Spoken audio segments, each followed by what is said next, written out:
Hola a todos, sean bienvenidos a un nuevo video del canal. Hoy vamos a ver la insuficiencia renal. Primero hay que recordar las funciones que tiene el riñón. Una de ellas es la excreción de desechos y de sustancias extrañas.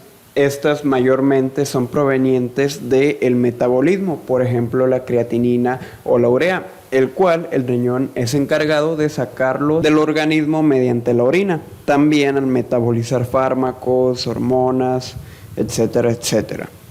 Además, otra función es regular el pH sanguíneo, pues cuando hay muchos hidrogeniones, el riñón es el encargado de secretar bicarbonato para regular el pH. También tiene una importancia en regular la volemia, ya sea para aumentarla o disminuirla. Otra función es regular la composición iónica de la sangre, es decir, si se excreta potasio, sodio, calcio o inclusive si se retiene estos iones.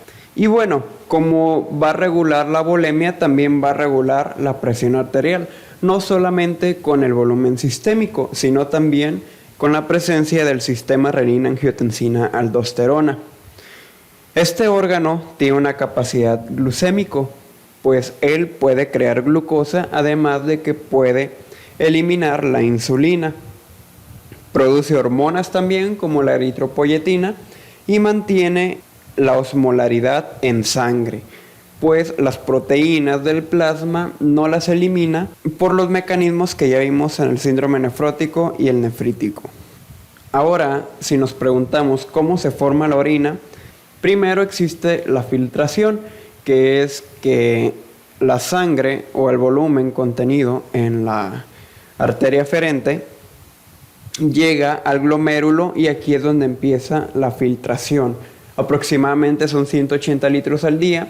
Como esta filtración no es tan específica, sigue la reabsorción, en donde el riñón dice, ¿sabes qué? Necesito sodio, cloro, bicarbonato, potasio, agua, glucosa, aminoácidos, calcio, magnesio, por decir algunos. Entonces los reabsorbe para que vuelvan a la circulación sistémica. En cambio, para la secreción, que es el siguiente paso, donde va a incluir los ácidos orgánicos, las bases, iones de hidrógeno, la urea y la creatinina, para formar una orina concentrada, es decir, orina con desechos y la posterior excreción urinaria. Entonces, ¿a qué llamamos la insuficiencia renal? Es cuando los riñones han perdido la capacidad de llevar a cabo las funciones anteriormente dichas. Es decir, la acumulación de los niveles de residuos que se deberían eliminar por la orina y estos están en el plasma, pueden causar un desequilibrio químico en la sangre. También estas alteraciones renales, por ejemplo, en una insuficiencia renal, pueden desarrollar un recuento sanguíneo bajo o incluso huesos débiles por la disfunción de este órgano. Aunado a esta insuficiencia renal crónica, esta puede ser causada por muchas enfermedades, entre ellas está la diabetes. Y si esta no es tratada, puede provocar un fallo renal.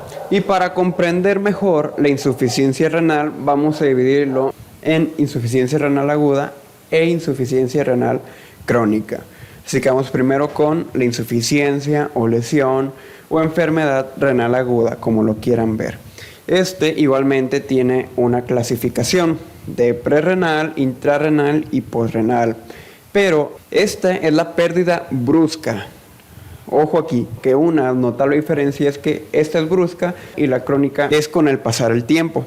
Entonces, como es brusca, los riñones dejan de trabajar bruscamente, ya sea parcial o completamente. Y como les comentaba, puede ser prerrenal, que es en la mayoría de los casos, intrarrenal o posrenal. Es decir, el prerrenal en la arteria renal, ya sea por volumen, por taponamiento, etcétera, etcétera, lo vamos a ver a continuación. El intrarrenal, ya sea tubular o por una alteración en la nefrona, y el posrenal, ya sea el uréter, vejiga o la uretra. Vamos primero con la lesión prerrenal. Un dato que cabe aclarar es que de todo el gasto cardíaco, el riñón recibe del 20 al 25%. ¿Para qué necesita tanto gasto cardíaco? Pues para la filtración y para el consumo de oxígeno. Cuando disminuye el flujo sanguíneo, va a disminuir la tasa de filtración glomerular. Eso significa que se va a reducir la cantidad de cloruro de sodio que debe reabsorberse, y que como este órgano utiliza la mayor parte de energía y oxígeno gracias al flujo sanguíneo, las células renales van a estar en un estado de hipoxia, por lo cual van a reducir su gasto de oxígeno. Esta reducción va a depender de qué tanto descienda la tasa de filtración glomerular. Cuando esta es prolongada, pues las células se vuelven hipóxicas e incluso produce la muerte de células renales, especialmente las células epiteliales tubulares, que puede provocar un taponamiento tubular y posteriormente la acumulación de la orina. Todo este proceso es reversible siempre y cuando el flujo sanguíneo no disminuya a más del 20 al 25% de lo normal, es decir, antes de que las células renales se dañen. No puedes revertir una necrosis epitelial tubular, pues estas células tienen una factibilidad a la necrosis cuando hay una hipoxia y cuando las moléculas de desecho interactúan con ellas. Como les comentaba, la etiología de este puede ser por una reducción de volumen vascular, ya sea hemorragia, diarrea o vómitos o quemaduras, que tanto disminuye plasma y sangre como agua. También alteraciones cardíacas, donde el volumen puede estar normal, pero el corazón no tiene la suficiente capacidad para bombear la sangre necesaria al riñón. Además de una vasodilatación periférica e hipotensión que puede ser provocado por un shock anafiláctico, una septicemia e infecciones graves, anomalías hemodinámicas, estenosis de la arteria renal o embolia o trombosis de las venas renales.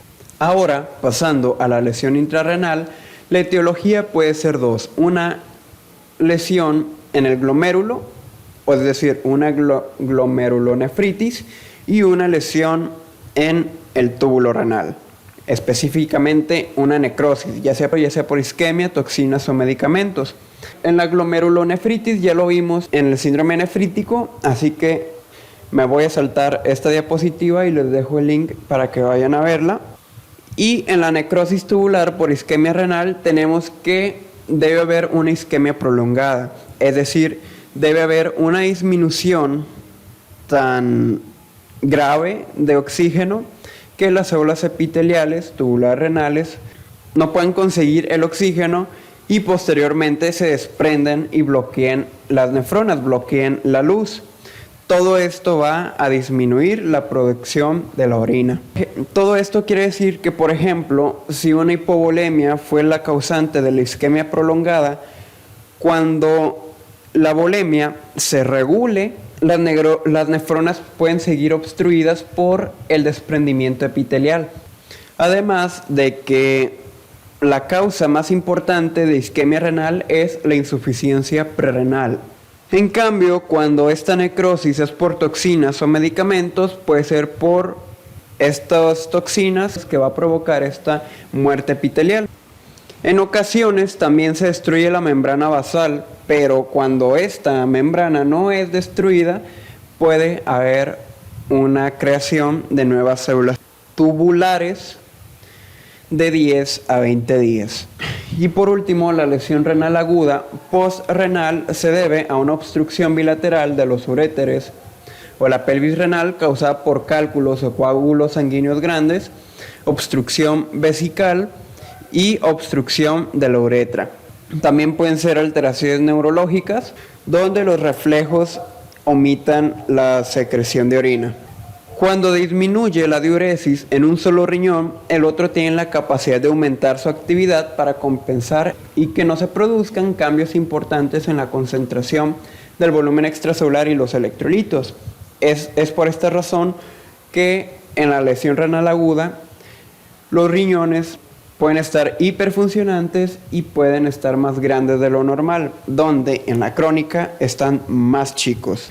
Los efectos fisiológicos que va a presentar la lesión renal aguda, como ya lo mencionamos, va a retener agua por esta oliguria. No hay una excreción renal y entonces va a retener el agua. Y como no solamente es retención de esta, también se va a retener productos de desecho metabólico celular, además de electrolitos en la sangre y de líquido extracelular. Es decir, como habrá una retención de agua y sodio, la volemia va a estar aumentada, una hipervolemia que va a causar un edema e hipertensión. La retención de potasio puede ser mortal si tiene alteraciones electrocardiográficas. Más adelante vamos a ver hasta qué nivel de hipercalemia suele presentar manifestaciones clínicas. Y la retención de hidrógeno puede provocar una acidosis metabólica, ya que no hay una compensación de bicarbonato. Esta lesión va a presentar 4 fases. La fase inicial tiene una duración desde horas a días y va desde inicio del estímulo desencadenante hasta que se produce la lesión. Es decir, puede ser desde la hipovolemia hasta la necrosis tubular. La fase de oliguria tiene una duración de 8 a 14 días. Esta se caracteriza por una disminución en la tasa de filtración glomerular con retención de metabolitos como la urea, el potasio, el sulfato y la creatinina. Es decir, como la tasa de filtración glomerular estará disminuida, también disminuirá la diuresis, provocando una retención de líquidos para producir el edema, intoxicación por agua porque habrá más agua que sodio y una congestión pulmonar que puede ser causada por un edema pulmonar. Y si esta disminución de diuresis, o también llamada oliguria, se prolonga, puede producir una hipertensión y uremia. La uremia es niveles altos de urea en sangre o el incremento del BUN.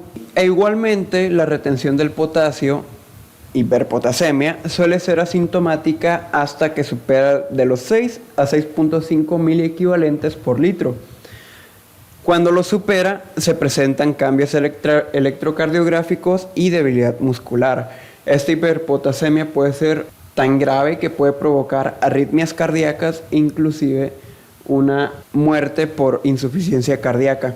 La siguiente fase es la fase diurética, donde los riñones van a intentar sanar y aumentar la producción de orina, pero se van a producir cicatrices y se van a generar daños en los túbulos, por lo que los valores del BUN, creatinina sérica, potasio y fosfato pueden permanecer aún altos, es decir, habrá una orina no tan concentrada o no tan diluida, pues lo que de verdad se debería eliminar sigue estando en el plasma.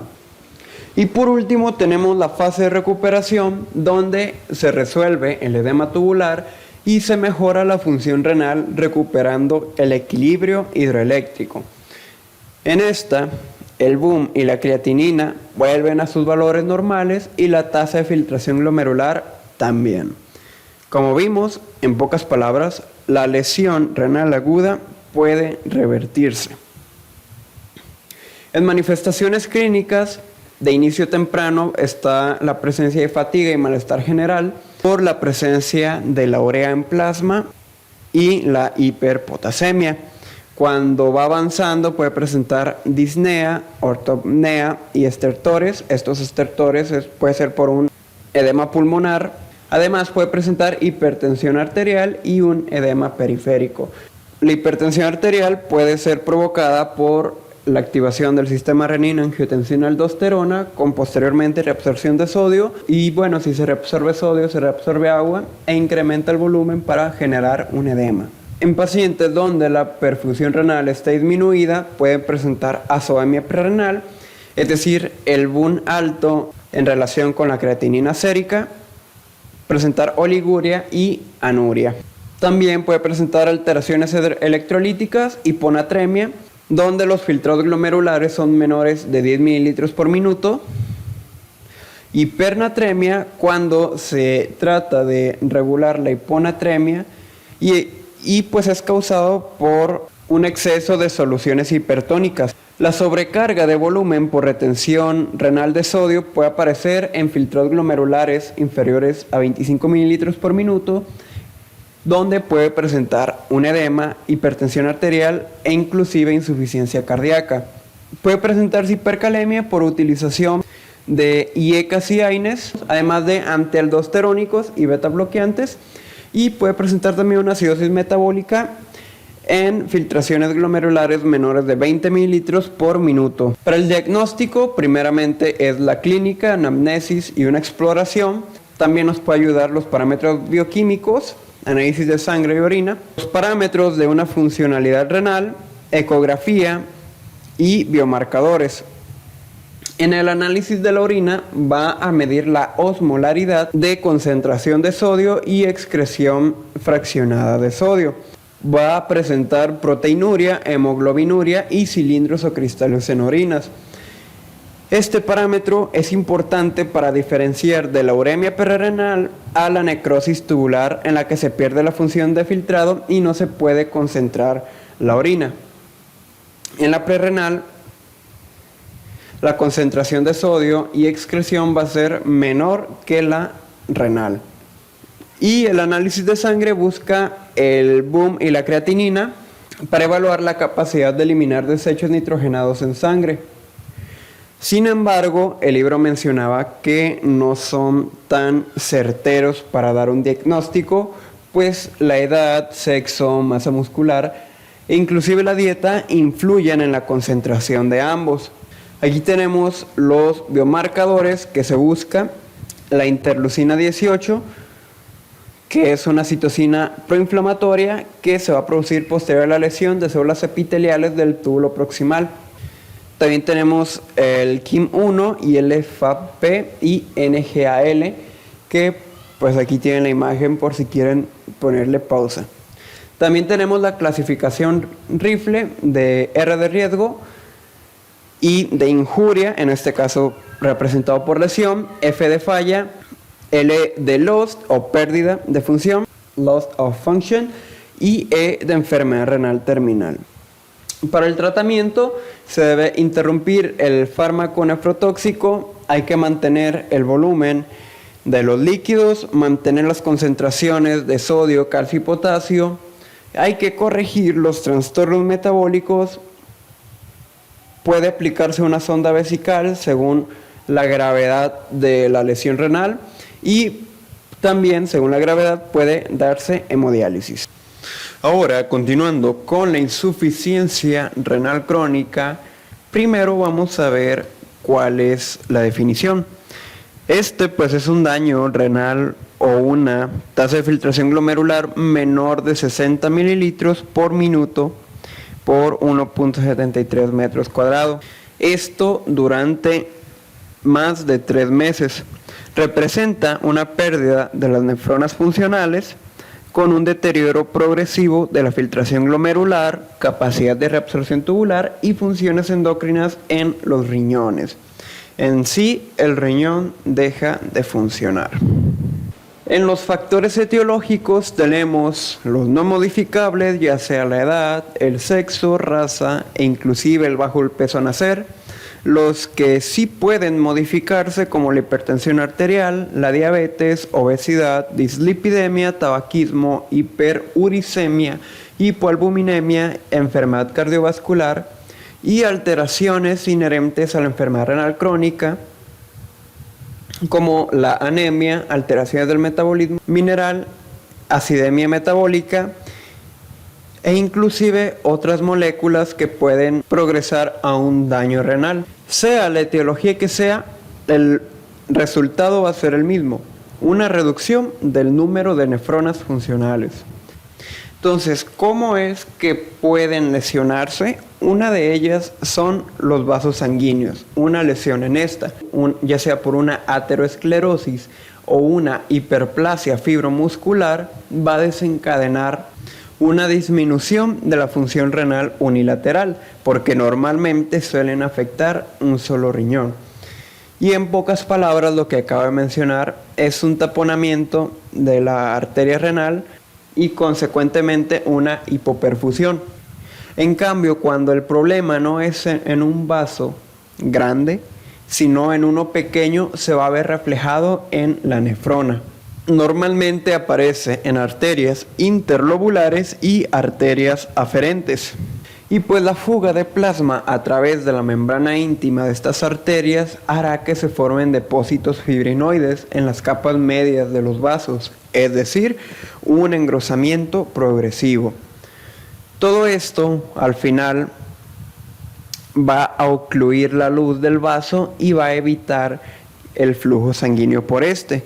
Entonces, al no haber una circulación, la nefrona va a sufrir hipoxia y posteriormente una destrucción, y es a esto el principal factor de la enfermedad renal crónica, la pérdida de nefronas funcionales. Esta tiene un mecanismo, se podría decir, compensador, donde las nefronas supervivientes van a tener una hiperfunción, es decir, van a excretar más agua y más solutos del que deberían hacerlo. Cuando se eliminan las nefronas del 5 a 10%, va a provocar solamente una retención de líquidos. Cuando esta pérdida va aumentando del 20 al 30%, el fosfato, el urato, hidrogeniones se van a mantener normales hasta que el fosfato, el urato y los hidrogeniones se van a alterar, ya no van a estar normales en plasma. Pero antes de que estos se vean reflejados, la urea y la creatinina van a ser los primeros en aparecer en plasma, pues una disminución casi que al instante de nefronas hará que empiece a aumentar estas dos moléculas. Inclusive cuando se ha perdido del 75 al 80% de nefronas, las restantes aún son capaces de secretar agua y electrolitos de manera normal. Es por eso que el cloro y el sodio se mantienen constantes incluso hasta este porcentaje de pérdida de nefronas. Y aquí vemos lo que les estaba comentando en la adaptación de la excreción de solutos. Esta es el total de nefronas, digamos que son 100 el total para representar el 100% de nefronas. Aquí tenemos la concentración plasmática y vemos cómo las nefronas van disminuyendo y a su vez estos componentes van aumentando en plasma. Es decir, cuando hay una disminución de nefronas, por ejemplo, al 80%, la creatinina y la urea van a empezar a aumentar en plasma. Tal vez no mucho, pero pues ya se va a estar reflejando. Y conforme va avanzando, esta creatinina y urea van a ir aumentando en plasma. Por ejemplo, cuando se ha perdido el 50%, va a aumentar, inclusive el 25% va a presentar demasiado alta. En cambio, vemos que estos hidrogeniones se ven alterados cuando más o menos la filtración glomerular se encuentra al 40%, cuando se ha eliminado el 60% de las nefronas. Mas, sin embargo, se elimine en la cantidad que sea, el sodio y el cloruro va a permanecer, digamos que normal, en plasma por su fácil excreción. Entonces, como vimos, la creatinina y la urea van a ser las principales manifestaciones que va a tener una reducción de la filtración glomerular. Por eso es que se calcula la tasa de filtración glomerular con la concentración de creatinina sérica. También la albuminuria sirve como un parámetro de clave de daño hormonal. Cuando hay presencia de globulinas de bajo peso molecular, suele ser un marcador de enfermedad túbulo-intersticial. En cambio, en presencia de albúmina, suele ser un marcador de enfermedad renal crónica, ya sea causada por hipertensión o la diabetes mellitus, y se confirma con la determinación cuantitativa de la proporción entre albúmina y creatinina. Es decir, la albuminuria o la cantidad de albúmina presente en la orina y la tasa de filtración glomerular son los biomarcadores apropiados para diferenciar la enfermedad renal crónica, ya sea un estadio 1, 2, etcétera, etcétera. Y hablando de los estadios, aquí los podemos ver, donde la filtración glomerular en el estadio 1 suele estar normal o elevado, mayor de 90 suele estar normal, como vimos, fisiológicamente son de 120 a 130. En un estadio 2 suele rebajarse hasta 60 y se considera ligeramente disminuido. En G3A disminuye hasta 45, en G3B hasta 30. La diferencia es que en el A son de ligera a moderadamente disminuido y en el B de moderada a gravemente.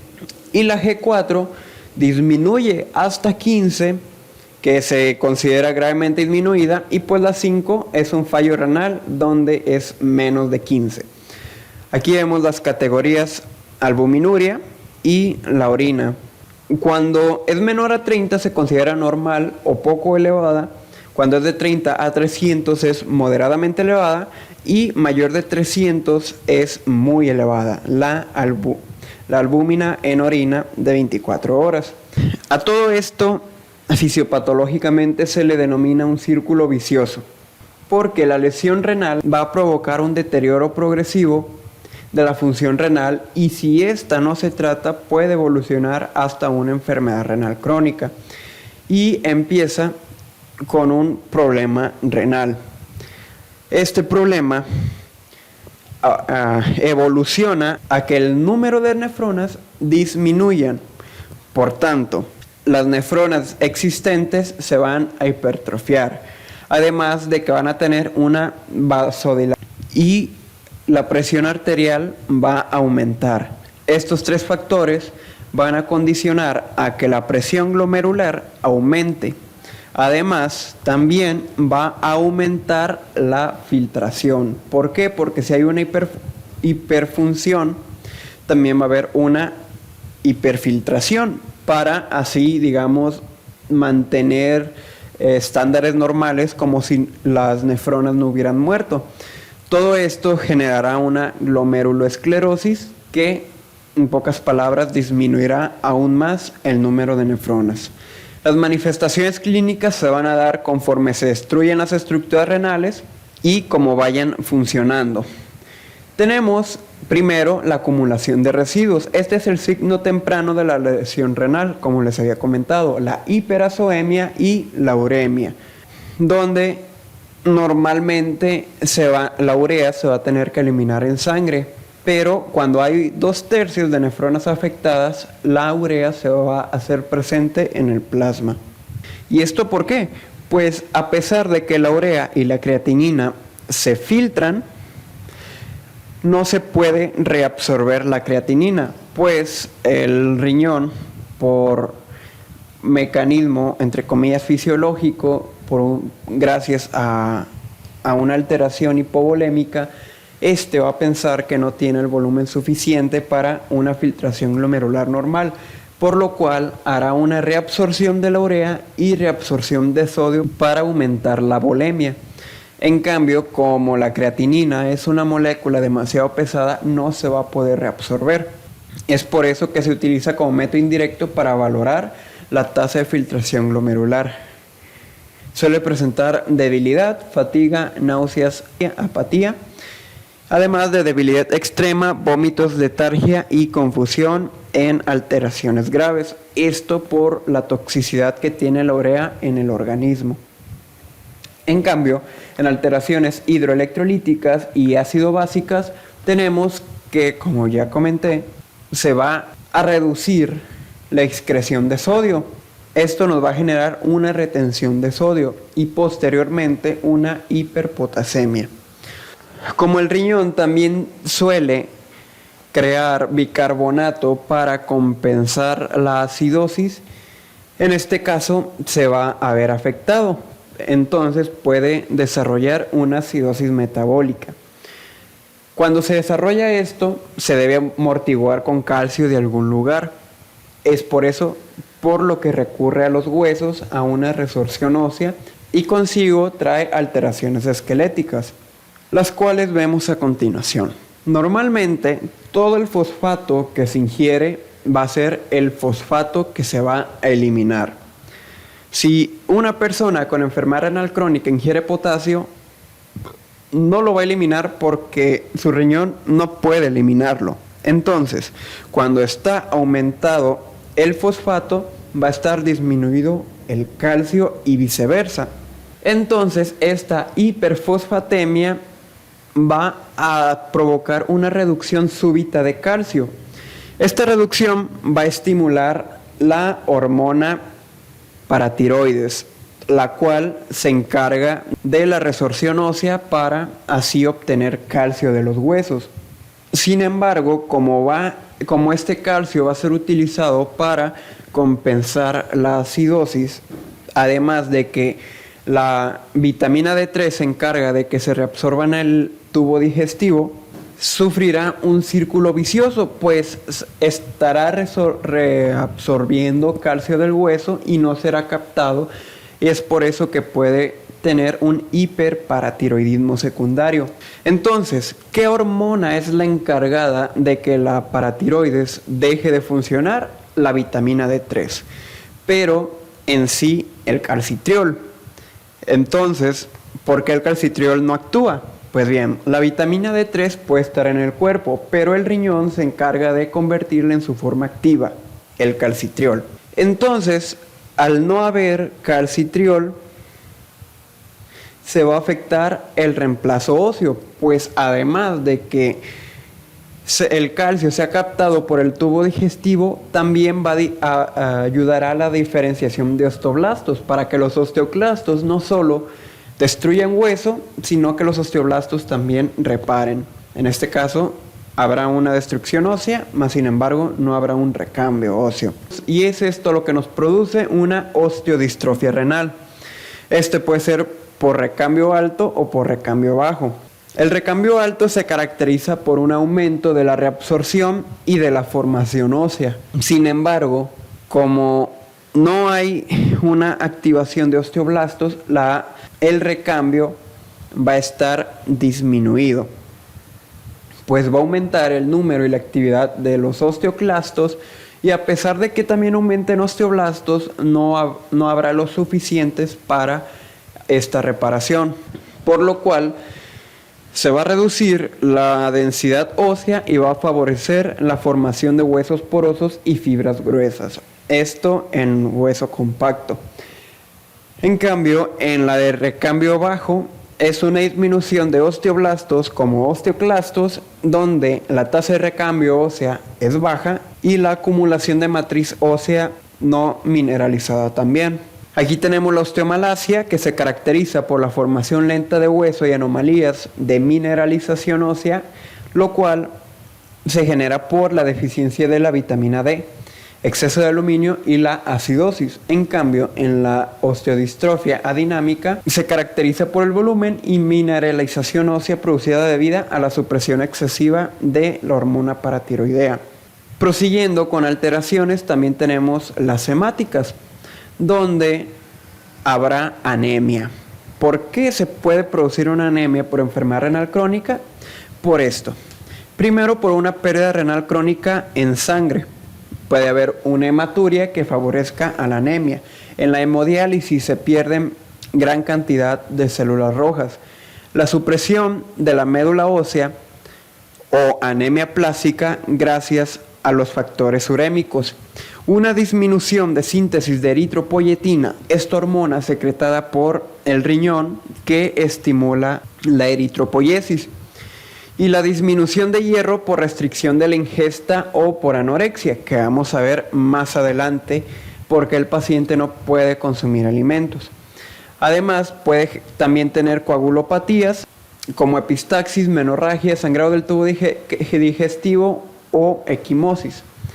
En alteraciones cardiovasculares puede tener hipertensión, ya sea por el aumento del volumen vascular, el aumento de la volemia, además de la resistencia vascular producida por el sistema de renina, angiotensina, aldosterona, además de la resistencia vascular, ya que habrá una disminución de vasodilatadores como la vasopresina, me parece que era, y también el aumento de la actividad del sistema renina-angiotensina-aldosterona, específicamente la angiotensina 2, va a provocar este incremento de la hipertensión. En cardiopatías incluye la hipertrofia ventricular izquierda y cardiopatía isquémica. Me parece que, como yo recuerdo, perdón si doy el dato mal, pero esta hipertrofia ventricular izquierda era producida por la hipervolemia, que va a llegar gran cantidad de volumen a esta cavidad, lo cual va a tener una afectación en las válvulas y consecuentemente la hipertrofia. Y la pericarditis, que está presente en la última etapa. Alteraciones digestivas, lo que les comentaba, se va a presentar anorexia, náuseas, vómitos y un sabor metálico en la boca. Este sabor metálico es gracias a que la microbiota intestinal va a descomponer la urea. Y pues tener un sabor metálico y comer no creo que sea una buena combinación. Para mejorar esto hay que reducir las proteínas en dieta. Además que es posible que se presenten úlceras y sangrados en el tubo digestivo, ya que la hormona paratiroidea provoca una secreción gástrica. Y al no haber alimento o no haber pues algo en el tubo digestivo, va a ser factor importante a estas úlceras. En alteraciones neuromusculares tenemos neuropatía periférica, que afecta funciones sensitivas y motoras, ya que las toxinas urémicas pueden provocar desde atrofia hasta una desmielinización de las fibras nerviosas. Se dice que está relacionado con el síndrome de las piernas inquietas. Además, presenta neuropatía del sistema nervioso central, es decir, una encefalopatía urémica, la cual se presenta como la reducción del estado de alerta y vigilia, seguidas de la incapacidad para poner atención, pérdida de la memoria y errores de percepción e incluso el delirio.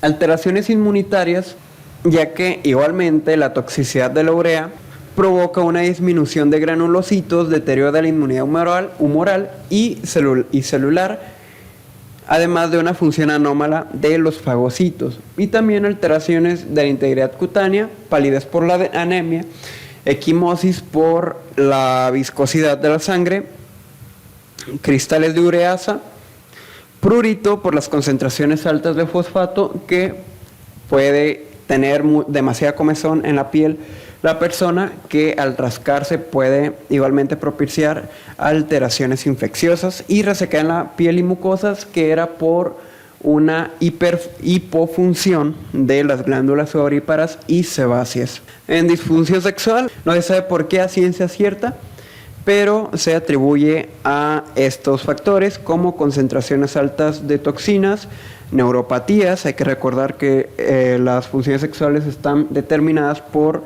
el sistema nervioso más que nada, anomalías hormonales, ya sea disminución de la testosterona y aumento de prolactina y hormona luteinizante, anemia, porque para la erección necesita gran cantidad de sangre, entonces al no haber, pues así como alteraciones minerales óseas también, comorbilidades, factores psicológicos, medicamentos, anomalías menstruales y disminución de la lubricación vaginal.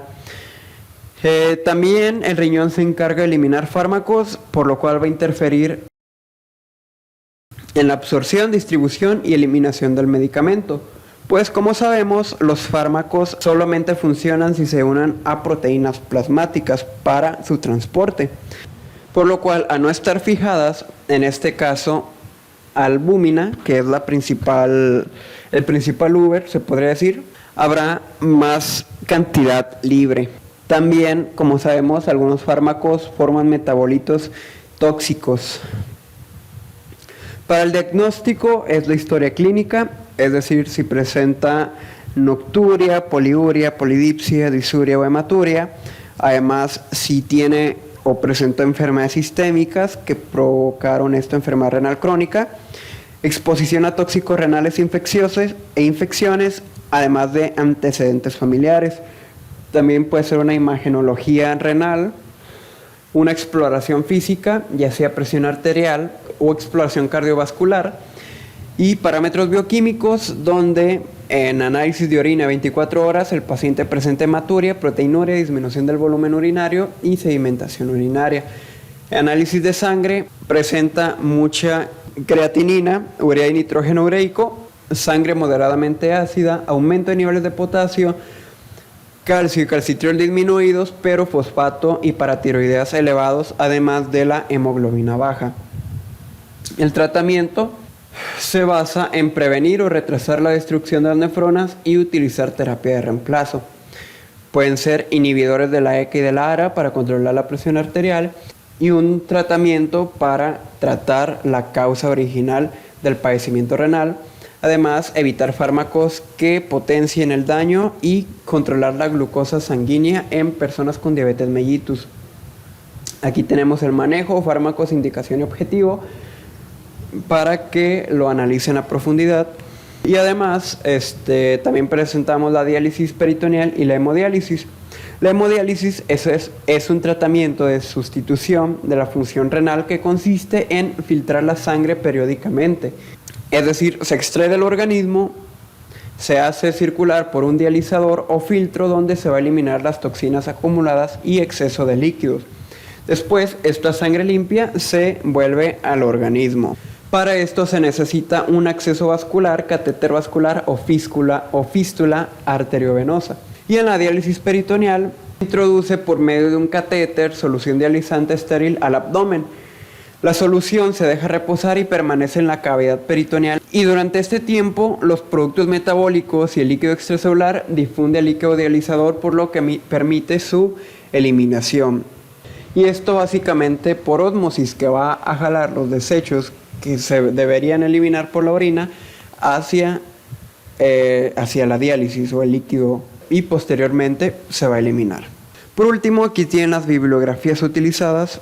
Igualmente agradezco al equipo que elaboró esta exposición muy completa. Gracias a ustedes también por ver el video. Si tienen dudas, comentarios o aportaciones, háganmelo saber y nos vemos en un próximo video. Y también tienen estas también.